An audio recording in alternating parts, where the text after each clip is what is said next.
Hello and welcome to the Cath Labs. I'm just going to show you around the Cath Lab that you will come to when you have your procedure. So this is Cath Lab 1. You walk through this entrance with the nurse who's escorted you from the ward. You will see a lot of equipment, but that shouldn't worry you. We have an anaesthetic machine because you will be having your procedure under general anaesthetic. So that's at the far end of the table at the head. As we walk through, you'll see that you will be laying on an X-ray table because this procedure is done under X-ray.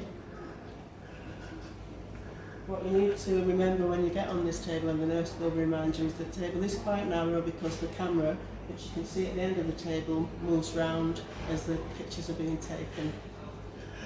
Because you're having a procedure looking at your heart, you will be monitored as well. So you can see there are lots of monitors.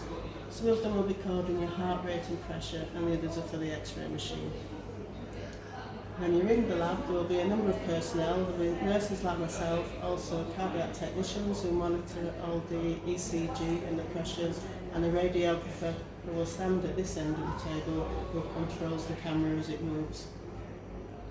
This is the anaesthetic machine, and you will be met by the anaesthetist and the anaesthetist assistant, who's called an ODP.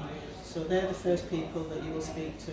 You'll be asked to come sit upon the table, they will check some details with you, and then you'll be laying down on the X-ray table. Because you're having an anaesthetic, you'll be laid down on what we call a bear hugger, which is a warming mattress. The room itself may feel cold when you come in because the room has to be air conditioned to keep the X-ray equipment cool.